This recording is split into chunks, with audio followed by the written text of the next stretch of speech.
सुखाकारणे देव वेडावला वेडावला जा सुखाकारणे देव वेडावला वेडावला जा सुखाकारणे देव वेडावला वेडावला जा सुखाकारणे देव वेडावला वेडावला जा सुखाकारणे देव वेडावला वेडावला जा सुखाकारणे परमात्मा भेटला पाहिजे, त्याचं दर्शन झालं पाहिजे, त्याचं गोड चरित्र ऐकायला मिळालं पाहिजे, या भावनेनं त्या भगवंताचे चिंतन करतात. आणि मग पहा हो, ही विहरणी जी आहे तिला परमात्मा प्राप्त झाल्याच्या नंतर एकदा प्राप्त झाला तर तिला गरज वाटत नाही, पण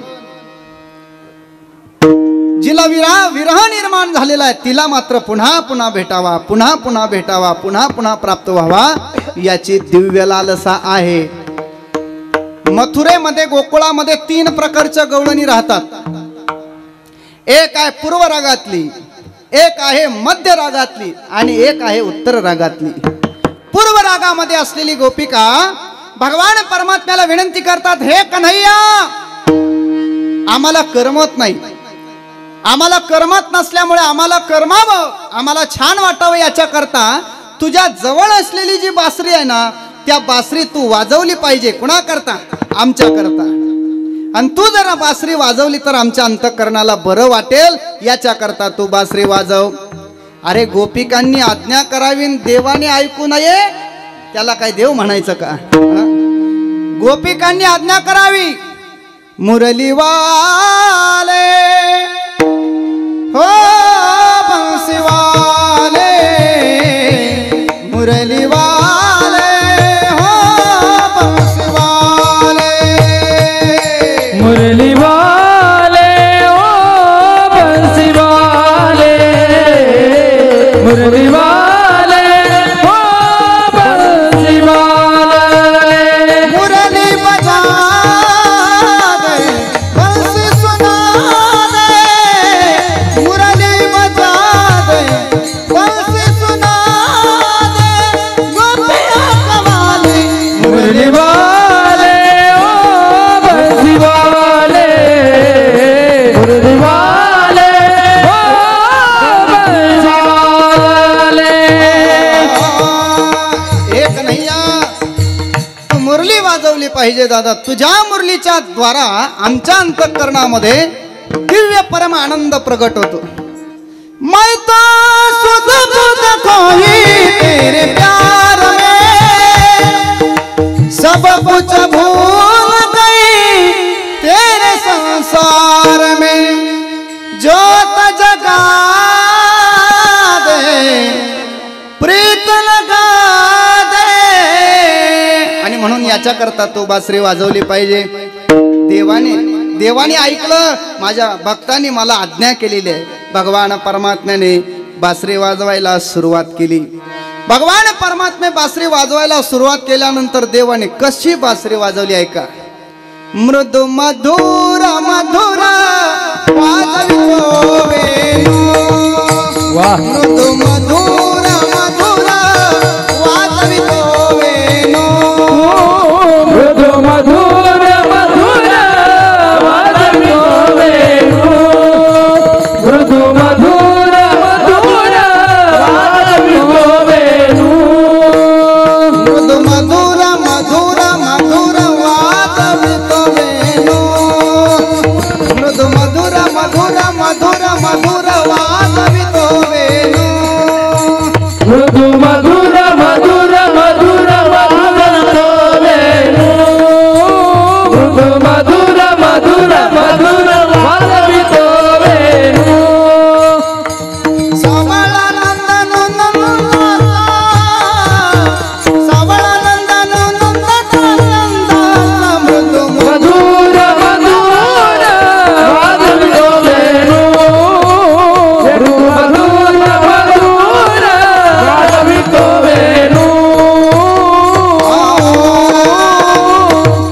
भगवान परमात्म्याने बासरी वाजवायला सुरुवात केली. कशी वाजवली? मधुर मधुर वाजवितो वेणू. का मधुर वाजवली महाराज? त्याचं सगळंच मधुर आहे म्हणून मधुर वाजव. अधरम मधुरम वदना मधुरम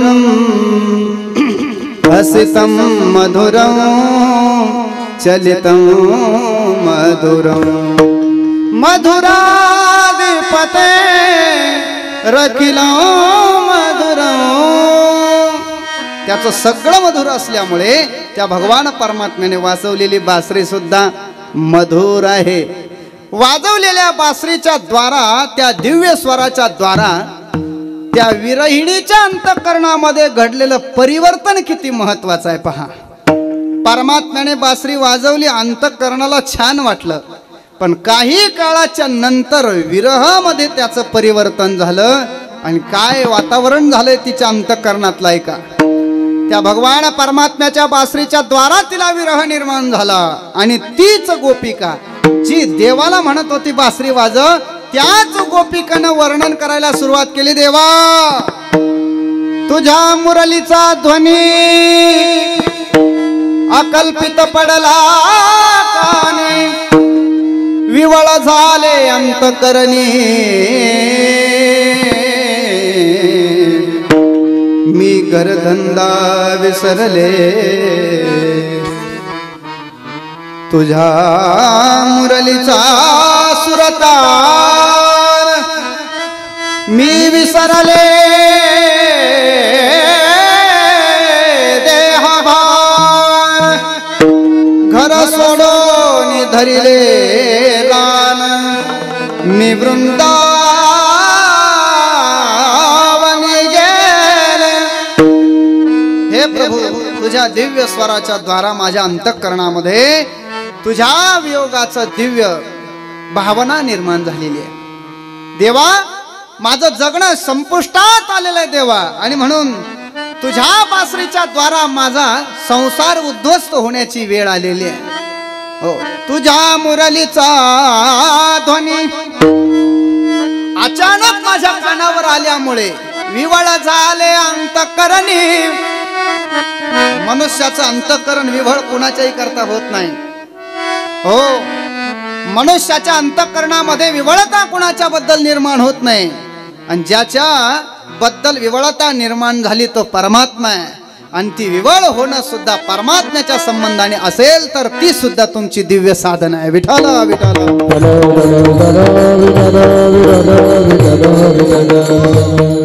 म्हणून मोठे बाबा पाठामध्ये सांगायचे, बाळांनो, रडायचं असेल तर संसारिकाच्या समोर कधी रडू नका, हसायचं असेल तर संसारिकाच्या समोर कधी हसू नका, आणि उद्विग्न व्हायचं असेल तरी सुद्धा संसाराच्या समोर कधी उद्विग्न होऊ नका. का? कारण ज्यांच्या समोर तुम्ही रडणार आहात, अरे तेच अगोदर रडके असल्यामुळे तुमचे डोळे तो कसे पुसणार?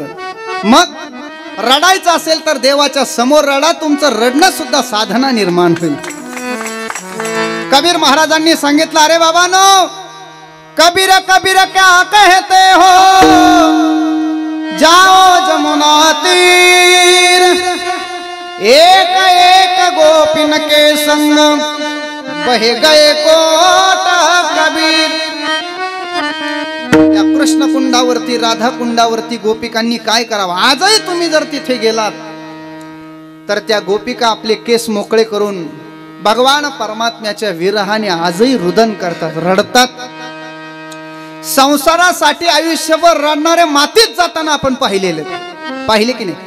श्राद्ध झाल्यानंतर त्यांना कुत्र सुद्धा विचारित नाही, फक्त फोटो शिल्लक राहतो. पण देवा करता रडणारे मात्र 750 वर्ष झाले, पण तरी सुद्धा आजही संजीवन समाधी सोहळा महाराष्ट्रभर गाजतो. हा देवा करता रडलेले आहे.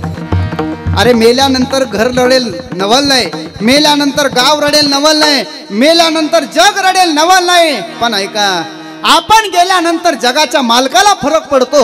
असं जगणं ज्याचं आहे ते ज्ञानोबा आहे. ज्यावेळेला ज्ञानोबारांना समाधीकडे घेऊन जात असताना निवृत्तीनाथ दादा भगवान परमात्मा बरोबर निघालेले असताना सगळी आळंदी रडायला लागली. आळंदीतले सगळे संत मंडळी रडायला लागले. ज्यांच्या अंतःकरणामध्ये ममत्व नाही असेही संत रडायला लागले. आज या मृत्यू लोकामध्ये दिव्य ज्ञान प्रकट झालेलं असताना ते आज समाधिस्थ होणार आहे. त्या ज्ञानाच्या संबंधाने आम्ही पोरके होणार आहेत. आणि म्हणून सगळे संतांची मांदियाळी रडू लागली. पाहता पाहता परमात्माही रडू लागले.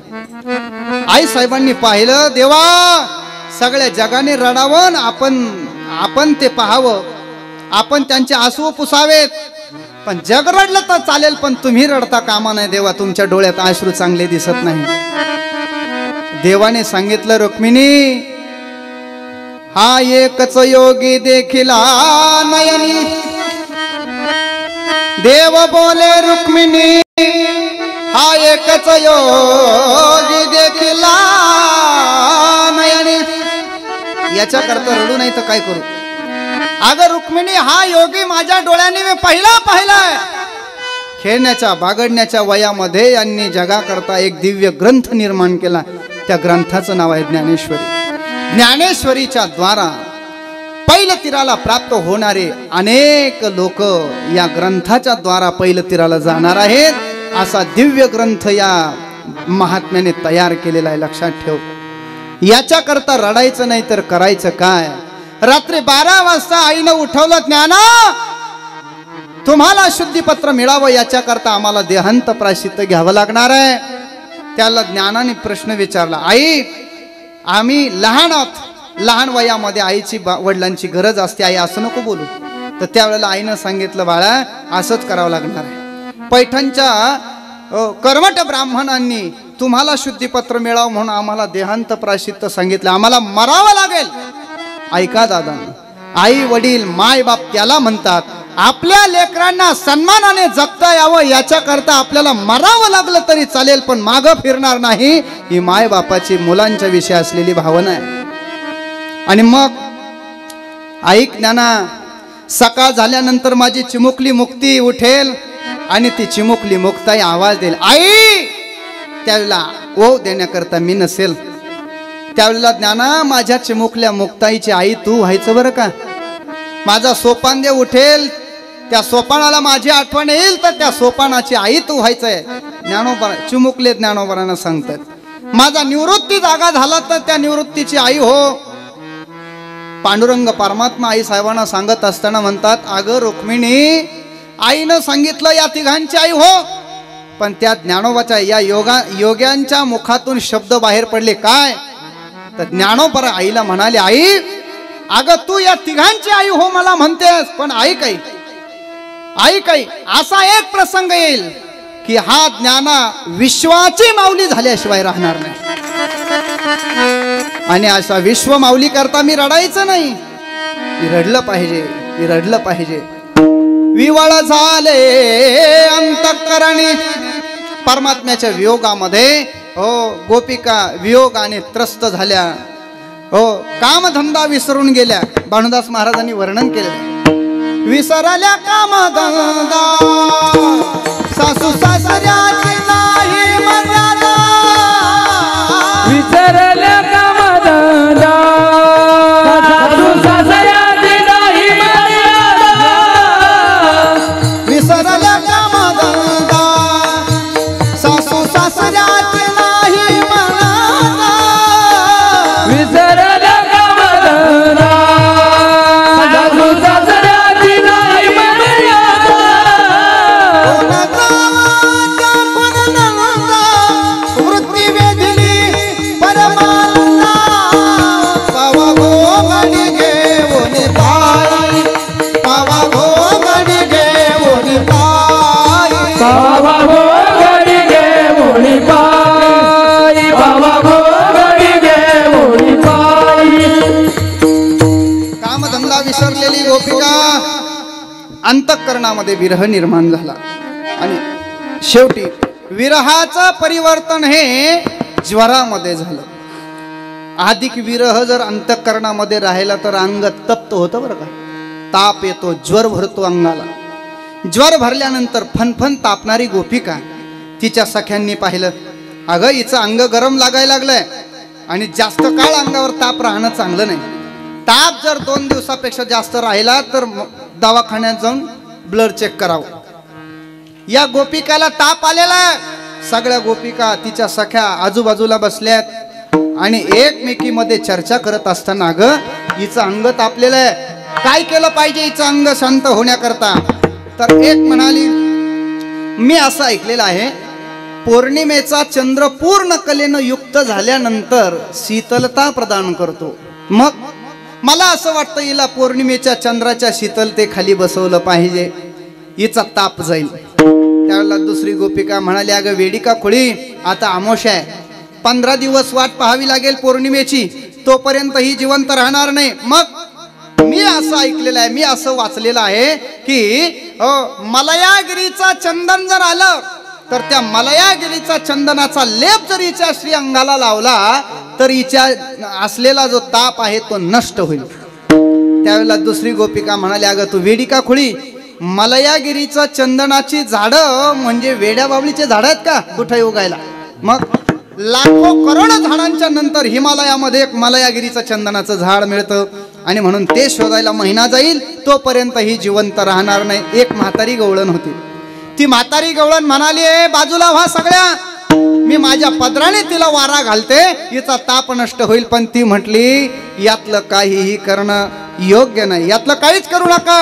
का करू नका तर तिने आपल्या अंतःकरणाची स्थिती वर्णन करत असताना अभंगाच्या पहिल्या चरणात वर्णन केलं. कृष्ण वेदिले विरहानी बोले, कृष्ण वेदिले विरहिणी बोले, चंद्रमा करता उभा रागे माये, चंद्रमा करीतो उभा रागे माये, चंदन नगला जनवारा, नलवा चंदनु नगाला जनवारा, हरि विनाशुरा सजारू गवार, हरि विनाशुरा सजारू गवाये, माझा जीवित तुम्ही का होणेला, माझा जीवित तुम्ही का होणेला, हरिविना शून्य से दारू गे माये, हरिविना शून्य से दारू गे माये, माझा जीवित तुम्ही गावलेला, माझा जीवित तुम्ही गावलेला. त्या गोपिकाने आपल्या अंतःकरणातला भाव सांगितला. अगं खरं सांगू का, माझ्या शरीराला जो ताप निर्माण झालेला आहे त्याचं कारण आहे कृष्ण वेदिले, मला कृष्णाने वेधलेलं आहे. विरहिणी बोले, ती विरहिणी बोलायला लागली, मला कुणी वेधलेलं आहे, कृष्णाने वेधलेलं आहे. भगवान परमात्म्याने मला वेधलेलं आहे आणि म्हणून चंद्राचे शीतलतेनं माझा विरह जाणार नाही. का जाणार नाही, कारण चंद्रमा करीतो उभा रागे माय, चंद्राच्या शीतलतेखाली बसल्यानंतर तो मला उभारा देतो. म्हणून ती एक म्हणाली, चंदन लावू का, ती म्हणली न लावा चंदनो. काबर चंदन लावू नको, तर तिने सांगितलं चंदनाच्या द्वारा माझ्या शरीराला आलेला ज्वर कमी तर होत नाही, मग उलट माझं सर्व अंग त्या चंदनाने पोळू लागलेलं आहे, असं तिचं मत आहे.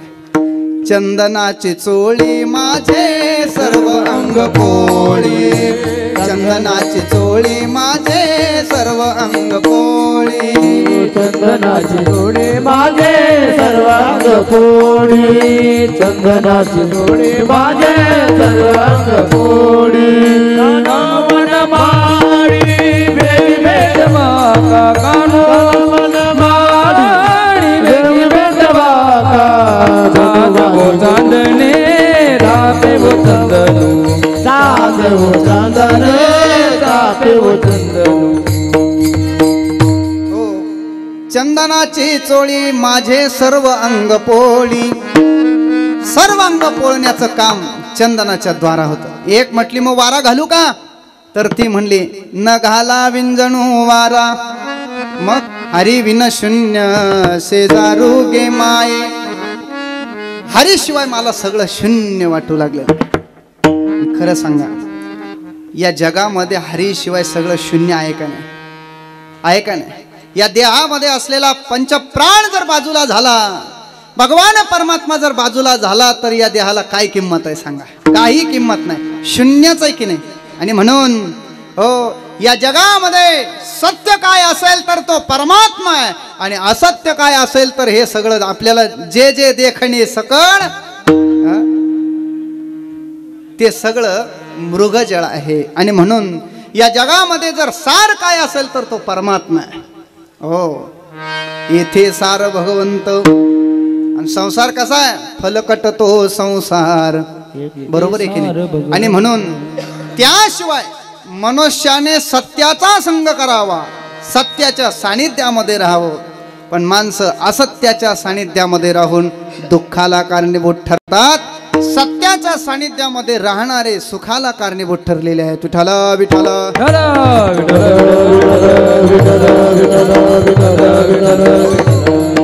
विरह अग्नीमध्ये तप्त झालेल्या गवळणीचा भाव, हरी विन शून्य शेजारू गे माय. त्या भगवान परमात्म्याची बासरीचा आवाज सुद्धा तिच्या अंतःकरणाला छेद करून जातो. एवढी नाजूक अवस्था झाली तिची. आता ऐका, जी गवळण परमात्म्याला म्हणत होती बासरी वाजव, त्याने वाजवल्यानंतर आपल्या तिच्या अंतःकरणातला दिव्य परिवर्तनही तिने सांगितलं. आणि आता तीच गवळण विरह सहन होत नाही म्हणून त्या भगवान परमात्म्याला म्हणतात, ए कृष्णा, अरे तू बासरी वाजवली, त्या बासरीचा आवाज मी श्रवण केला, पण त्या श्रवणाच्या द्वारा मला विरह निर्माण झालेला आहे. आता मात्र एक तर तू भेटला पाहिजे, नाहीतर बासरी वाजवायचं बंद केलं पाहिजे. वाजू नको बासरी, बस बासरी वाजवणं बंद कर.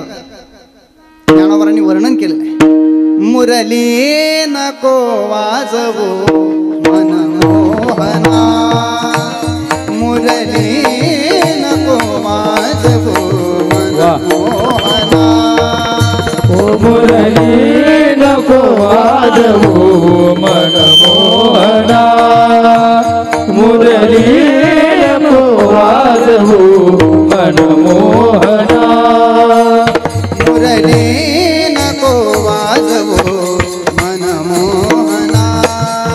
हे प्रभो, अरे बाबा, तू इथं मुरली वाजवतोय, इथं बासरी वाजवतोय, परंतु तुझ्या बासरीच्या आवाजाने आम्हाला मरण्याची वेळ आलेली आहे. आमचा प्राण निघून जाईल. ही तुझी मुरली वाजवण्याची वेळ नाही. तुला बासरी वाजवायचीच असेल तर जा स्वर्गामध्ये. तिथं तुला सुर नर किन्नर नारद तुंबर हे सगळे सहकार्य करण्यासाठी. हो, सुर नर किन्नर नारद तुंबर, सुर नर किन्नर नारद तुंबर, सुर नर किन्नर नारद तुंबर, सुर नर किन्नर नारद तुंबर, सुर नर किन्नर नारद तुंबर. गाती गायन रे, गाती गायन रे, मुरली मनोहर रे माधवा, मुरली मनोहर रे माधवा, माधवा, माधवा. अरे स्वर्गामध्ये जर तू बासरी वाजवली तर सुर नर किन्नर नारद तुंबर, सुर नर किन्नरांची साथ संगत तुला मिळणार. पण इथं मात्र, इथं आमच्या प्राण हरून घेणारी तुझी बासरी आहे, म्हणून तू वाजवू नको, मुरली नको वाजवू मनमोहना. नको वाजवू बाबा. आनंद शिंदे, मिलिंद शिंदेंनी गायलेली एक गवळण आहे बाबा, शपक आहे पण फार गोड आहे.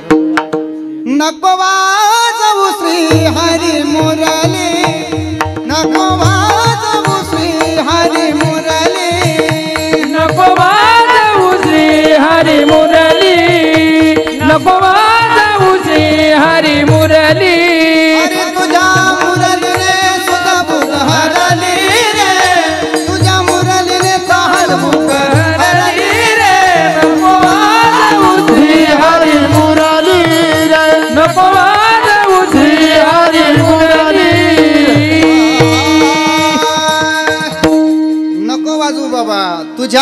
बासरीच्या आवाजाने आमचा पंचप्राण जाण्याची वेळ आलेली असल्यामुळे आता बासरी वाजवू नको.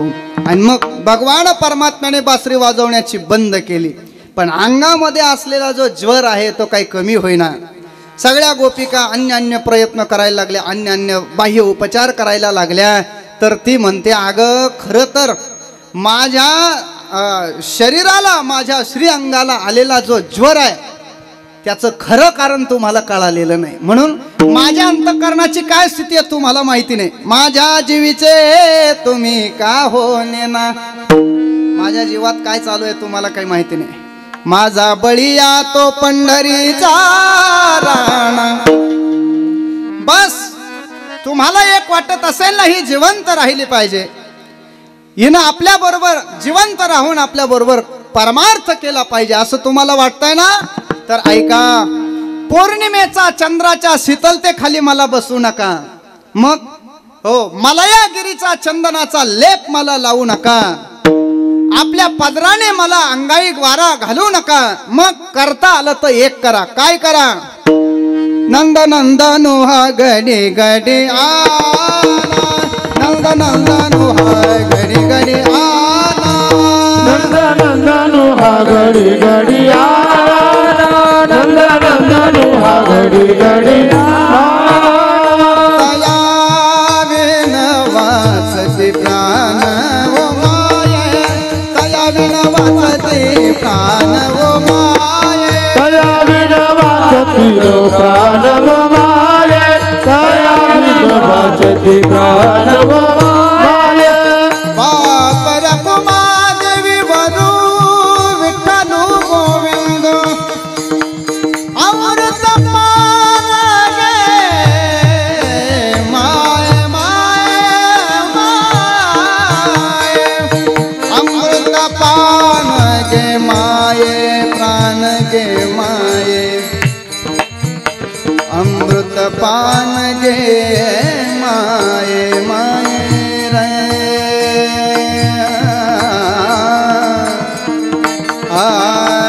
अमृत पान गे माये, अमृत पान गे,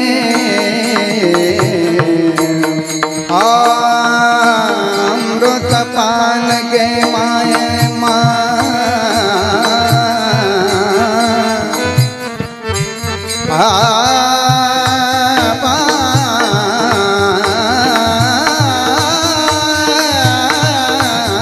अमृत पान गे माये माये. अमृत पान गे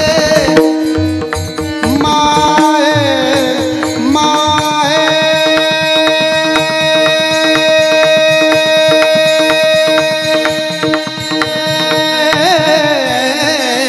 अमृत पान गे माये, अमृत पान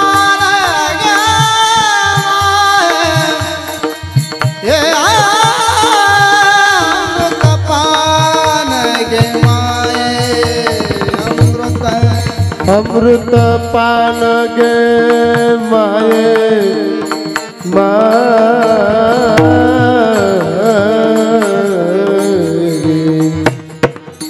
अमृत पान गे माये.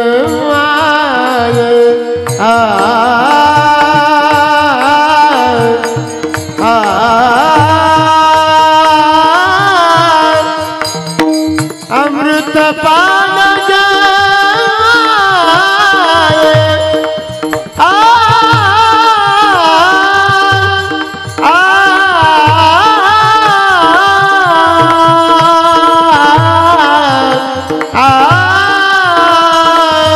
अमृत पान गे माये, अमृत पान गे माये, पान गे माये.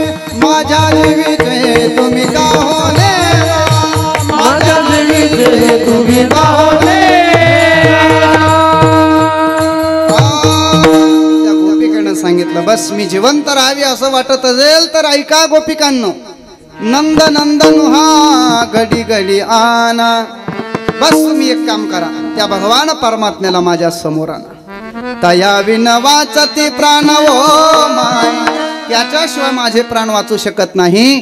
बाप रखुमा देवी वरु विठ्ठलू गोविंदो अमृतपान गे माये. आणि म्हणून माझ्या जीवीचे तुम्ही का हो नेना, माझा बळीया तो पंढरी राणावो माये. विठोबा रखुमाये विठोबा रखुमाई, विठोबा रखुमाई, विठोबा रखुमाई, जय जय विठोबा रखुमाई, विठोबा रखुमाई, विठोबा रखुमाई, विठोबा रखुमाई. ऐका, आज संध्याकाळी तुम्हाला भजन करा कोणी म्हणणार नाही. म्हणेल का कोणी? तुमच्या घरी येऊन तुम्हाला भजन करा असं कोणी म्हणेल का? नाही ना म्हणणार. मग आता शेवटची पाळी आहे. आता डायरेक्ट पुढच्याच वर्षी, बरोबर आहे ना? तर वरती हात करा सगळ्यांनी. पाठीमागे उभे असलेले, बसलेले, तिकडं ओट्यावर बसलेले, गाडीच्या पलीकडे बसलेले, दरवाजामध्ये बसलेले सगळ्यांनी वरती हात करा आणि एकदा मोठ्याने भगवान श्रीकृष्णाला प्रिय आपण वाटलो पाहिजे याच्याकरता सगळ्यांनी श्रद्धेनं भजन करा. विठोबा रखुमाई, विठोबा रखुमाई, जय विठोबा रखुमाई, जय जय विठोबा रखुमाई, विठोबा रखुमाई, जय विठोबा रखुमाई, जय विठोबा रखुमाई, विठोबा रखुमाई, विठोबा रखुमाई, जय विठोबा रखुमाई, जय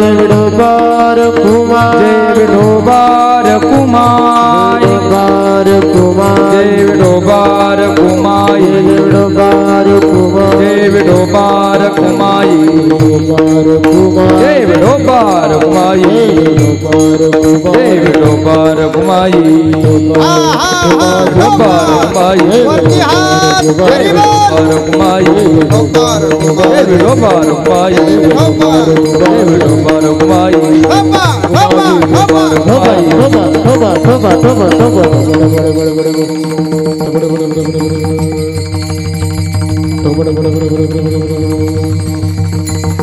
विठ्ठल विठ्ठल विठ्ठल विठ्ठल विठ्ठल. टाळी टाळी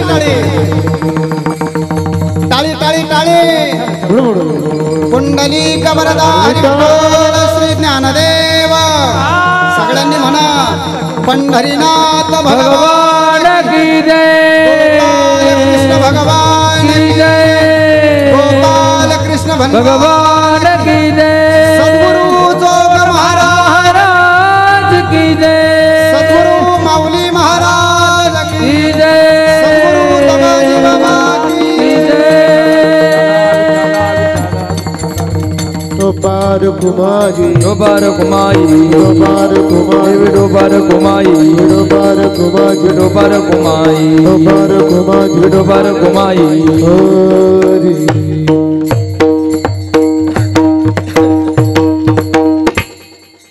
कृष्ण वेधी येले विरहिणी. कृष्ण वेदियने विरहने बोले, कृष्ण वेदिये विरहिणी बोले, कृष्ण वेदिये विरहिणी बोले, चंद्रमा करतो बाराग माझे, चंद्रमा करे तो बारागे माये, नलवा चंदन अंगी न घालावी जनवारा, नलावा चंदनु अंगी गाला व्यंजन वारा, हरि विना शून्य से दारू के माये, हरि विना शून्य दारुण के माये. माझ्या जीवीचे तुम्ही का हो देणार, माझ्या जीवीचे तुम्ही का हो देणार, माझ्या जीविते तुम्ही काहून नेना, माझ्या जीविते तुम्ही काहून नेना. माझा बढिया तो पंढरी, ओ पंढरी राया भो माझे, पंढरी राया भो माझे, पंढरी राया भो माझा बढिया तो पंढरी राणा भो माझे, तुम्ही जीवेचे तुम्ही का हो नेना, माझ्या जीविते तुम्ही काहून नेना. विठाल विठाल विठ्ठल, विठला विठला विठला विठला विठला. ज्ञानोबरायांच्या या दिव्य गवळणीच्या संबंधाने आपण एका गवळणीच्या अंतःकरणातला भाव जाणलेला आहे.